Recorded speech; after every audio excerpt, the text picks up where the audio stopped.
No, really? I think Wow. so.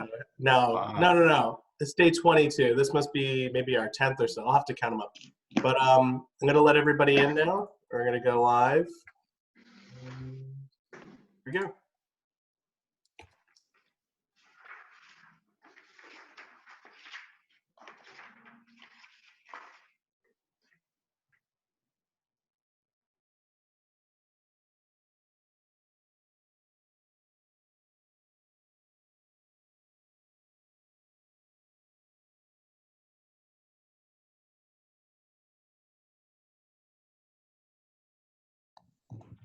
Hi, everyone. Can you hear me? Yes, Mayor. Okay. All right, let's dive in. I can't see a lot of people here. And usually some of the folks here have their videos on, so just want to make sure that everyone, Kyle, I can see you. Can you hear me?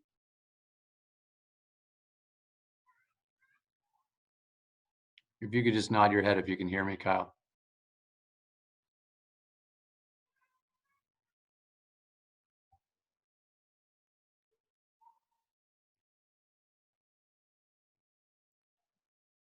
How about this? Paul Bass, can you hear me? I can hear you now. I couldn't hear you before. Okay. All right, so let's start rolling here. Thank you. Overall numbers in Connecticut, we had an additional 557 positive cases yesterday, bringing the total statewide to 3,128. In New Haven, we have 119 confirmed cases now. We also need to correct previous information we put out. We have been saying that there's been 2 deaths. There's actually only been 1 death. We got information from the Department of Public Health, and that was not fully correct. And moving forward, we'll confirm deaths with a death certificate to make absolutely sure that we're giving accurate information to folks, but we wanted to make sure that we corrected that information. So there's only been so far 1 death in New Haven related to COVID-19.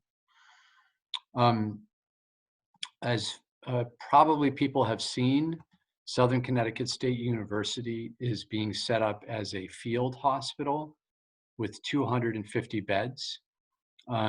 It will be a surge site to allow the hospitals to focus on COVID-19 patients. And currently the goal of this site is to focus on non-COVID patients to alleviate some of the pressure on the hospitals. My understanding is that the National Guard and Army Corps is working to set up the site today. Or I'm sorry, the National Guard is working to set up the site today. It's possible that there may be a military helicopter coming in tomorrow to make some deliveries as well. On the homeless shelter side, so the state's working to significantly reduce the number of individuals in shelters. And basically the state is looking to close most of the homeless shelters and move the population into hotels.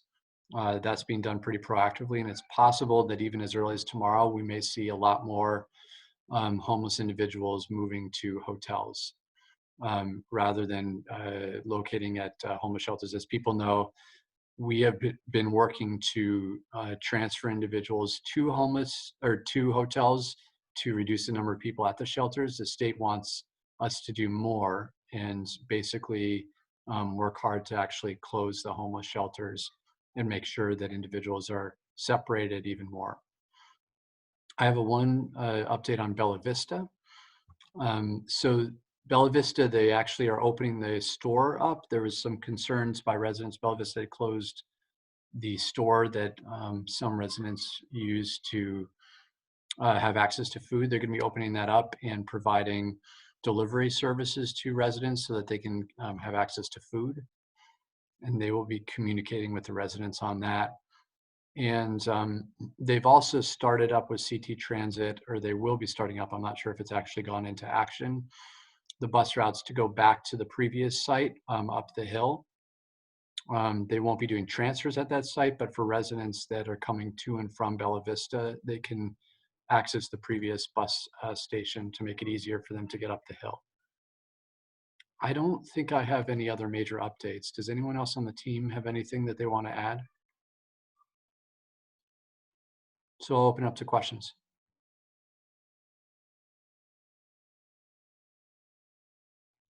So let's go with Kyle and then Paul. Wondering if there's any update on the first responders that were waiting for test results. There were 8, I believe, that were still waiting. I don't believe we have any updates. I think we still have not gotten test results. Chief Alston, can you verify that, or do you have any updates? That's correct, Mayor. We still haven't gotten any new updates since yesterday. We're working directly with the health department, attempting to put pressure on the labs to get that information back.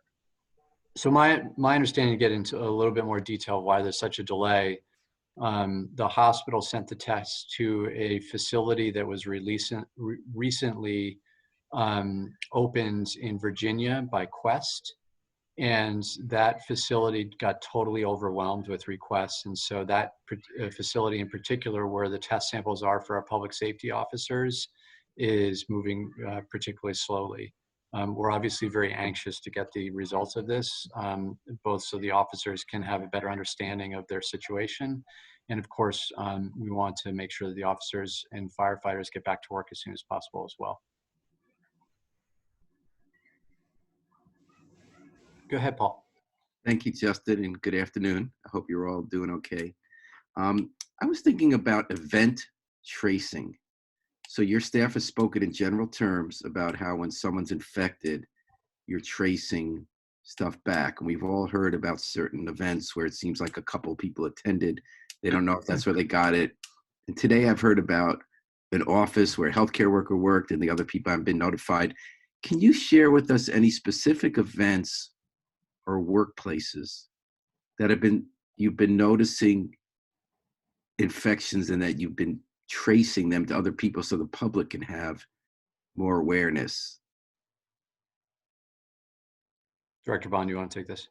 Hi. Hello, Paul. Thank you for your Hi, question. Marissa. So your question is regards to contact tracing. What I can talk about is the process of how we handle contact tracing.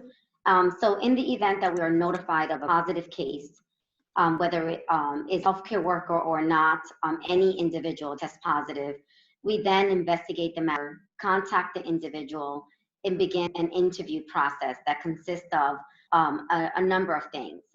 One of them consists of asking where they were exposed, whether it was a workplace or another setting. And then we have follow-up questions asking for other contact information, and then that contact tracing begin with expanding the number of individuals that will be part of that interview process. So, and then we will provide recommendations based on a number of variables that consist of prolonged period, provide recommendations for isolation and follow-up. And so that's how we, in general, are following contact tracing. Regardless of who the individual is, if it's as long as we know that it's a positive case that comes in, we handle them accordingly. If an event that it's in a workplace or in a unique setting, like we had earlier on with the untimely death we had in the city of New Haven, that expansive list can then be a co-investigation with the employer that we partner with their medical officer or someone within the facility so that we can work together and really ensuring that we have all the employees that had any, we call it the line list of employees that have been involved in that process. And I understand that you deal with HIPAA and you deal with sensitivities about people feeling a stigma around it. I'll tell you what prompts my question. So today we interviewed one person at Yale New Haven who's very sick with it, and she doesn't know where she got it. So she went to one event we've had our eye on at March 15th, where there were hundreds of people, a very small room, and a number of people got sick. So people who attended the event have not heard that people got sick. So I'm wondering, that they don't know, though, if that's where they got sick. So at what point does it serve the public interest for us to know about that event? Or, for instance, there is an elected official in town who doesn't want it known. Is it important for that person's constituents who had been at events with that public official to know, is there sometimes a public interest in having more of this information out there while totally respecting what you're dealing with people's privacy? Correct, and I think you bring up a good point. If we were to interview and it involved a large event, that would give us cause to ensure that we provide information to the public. It's important that as you're gathering information, we have to vet out all the information that we're receiving, make sure that it's factual and not presumptive in regard to whether the person was actually positive or not. And so we have to filter all through the information that we receive to make sure that it's factual and cross-reference with positive laboratory results. I'm not exactly you. sure the instance you're talking about, Paul, but I would imagine if there's 100 people at an event, there's not going to be as much of a HIPAA violation if there's so many people that it's very difficult to pin down the specific person that might have a medical issue related to COVID. So my sense is that if there's an event like that, and it sounds like you know some information that I don't know if our health department is aware of it. I'm not Your health aware of it. department does, and the problem is you can't prove, your health department doesn't know. The problem is you can't prove that people necessarily got it there. You know what I mean? I think these are tricky questions, so I wasn't asking it as a gotcha. I do think that you guys are dealing with pressures on all sides. I just wonder sometimes, because of stigma that's felt in certain communities, whether people's lives are at risk, not just in New Haven, I mean everywhere, because the word isn't getting out, because people aren't as proactive about it. But I understood the example that the health director just gave, where you had an employer, and I'm guessing, I think what you were saying was, in that case, and we've identified it as telehealth, and I understand you can't, they were able probably to notify everybody who works or who came into that facility. So it seemed to me there was not a need for a public announcement of that on your end, because you could probably reach anyone, although those people do interact with other people. So I understand these are tricky philosophical questions. I think I now understand what you're talking about, and I think our team has made an assessment that individuals that should know are aware of the potential danger. As much as possible. And, it's important that we understand that we are a community spread, and we continue to provide messaging on the importance of really practicing social distancing, limiting exposure in multiple group settings, etc. So it's really important that to your generalization, Paul, that people really have to adhere to the recommendations that are provided on a daily basis in regards to reducing their risk of exposure. And is the Board of Alders on board with you? Like if they find out that someone in their ranks got it and they went with a whole bunch of people to a political conference, are you guys all on the same team of when it's important to let the public know that? I can't say that we have specifically taught, so I have a daily call with Board of Alders leadership and a separate call with the president of the Board of Alders to bring them up to date on what's going on. We have not had a specific conversation about when we should or should not share information with the public. If there was a particular alder or a group of alders that were at risk, we would communicate that information to them. Thank you. Similar to anyone else in the public that may have been exposed, and we think there's a significant risk to them. Thank you, Jess. Agreed. You're welcome. Other questions? I see Mr. Bingham's hand is up. Go ahead. Can you hear me? We Can you hear me, Mr. Mayor? Yes. Yes. Oh, good Yes. afternoon. I had a question about the relations between City Hall and Woodbridge Hall don't seem particularly good right now. And while this is a 300-year saga, the COVID-19 crisis has kind of been a flashpoint for this. And when I asked you on Saturday if you talked to President Salovey to see if we could clear the air somewhat, and you had not on Saturday, and I wondered if you had since then, because it seemed like conversation between human beings might help to bring some sort of constructive accommodation about. So I have spoken with President Salovey. I'm trying to remember. I'm sorry, I don't remember when you asked me and when that specific call with President Salovey was, but I did speak with him after the Yale had the announcement of the 300 rooms becoming available. And I agree with you. I think that was Saturday. I agree with you that conversations between human beings is always a good way to address any differences. Could you tell us anything about how that conversation went? I think we had a cordial conversation where we talked about some of our potential differences and emphasized that it's important that we work together. Thank you. You're welcome. Other questions?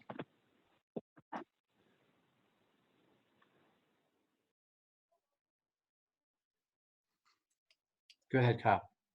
I know we talked about this in the beginning. Could you just recap some of the efforts to move the people experiencing homelessness? I know in the beginning, you said that there were 24 hotel rooms across the city. Have you gotten more to accommodate moving them out of the shelters?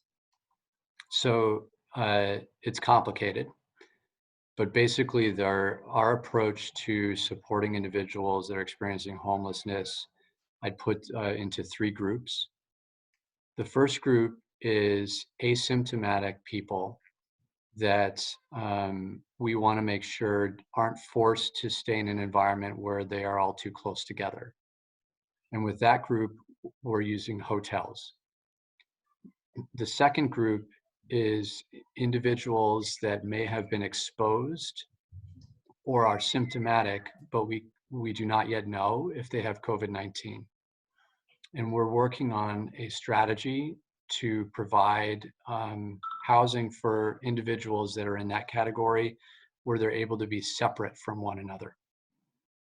Because if they're together and some of them have COVID-19 but others don't, we don't want them to spread this with each other. The third category is individuals that have tested positive for COVID-19 that are experiencing homelessness. And they can be grouped together because they all have COVID-19, so they cannot give it to each other because they have it already. So the first group is hotels. Second group, we're working on a strategy. And the third group is what we've been talking about with career high school, that we're getting closer to being able to staff. Now in the first group, the hotels, the city secured 24 rooms and have 2 people per room. Again, these are seemingly healthy individuals that are asymptomatic. The state has added enough rooms to bring it up to 84. What's 84 minus 48? That's the number of rooms that the state's added. And the state, we've requested that the state provide rooms for another 300 individuals. The state has ordered the cities to basically close the shelters. And so their strategy is to provide support for another 300 or rooms for another 300 individuals. That will happen pretty quickly. Okay, so they added 84 and they're going to add an additional 300. So currently there are 84 individuals that are in hotel rooms. Oh, okay. That's a mixture of hotel rooms that the city has secured and the state has secured. Okay. We are asking them to add enough hotel rooms to accommodate another 300 people. Okay. I can't tell you if the state has agreed to that specific number. I know the state is interested in facilitating not just New Haven, but many communities around the state implementing this program. And so I presume that they will help us try to hit that goal. Okay. And you were saying that they wanted them closed. And you might be able to get that done by tomorrow? No, I'm saying that the process, we anticipate the state helping us start to facilitate that process potentially as early as tomorrow. Okay. But like many things, these things take longer than we often think. And so I'm always reluctant to say yes tomorrow because it may not be tomorrow. Okay. Thank you. You're welcome. I saw Paul had another question. Yeah, is there anyone else in line? I don't want to. I don't think so. I don't see other hands raised. Okay, well, a suggestion that one person from Politics offered to me today on the radio was landlords, like he's a small landlord, he has a house and his tenants are great tenants and they lost their jobs in the food industry so he can eat the rent for a while. He wondered whether the city could forgive taxes for landlords who temporarily forgive the rents of tenants. And your question is, can we What do do you that? think? Yeah. I'm really reluctant to say that we can do that because we are facing very, very dire budget situation. And we're uncertain of exactly how this crisis is going to impact us from a budgetary perspective. I think that we should consider a lot of these options, but it's difficult for me to say that that's something. I'm wondering if instead, because there's also mortgage cost, is there a way maybe to set up a rapid response team at the Community Foundation United Way Community Fund where there are already millions of dollars, where there could be rent payments paid for people who can show they've lost their jobs coronavirus? I wonder if that could, I guess that's not your wheelhouse, that's theirs. Yeah. Well, it could be something that we request too. It's Thank you, something Jeff. worth looking into. Yeah.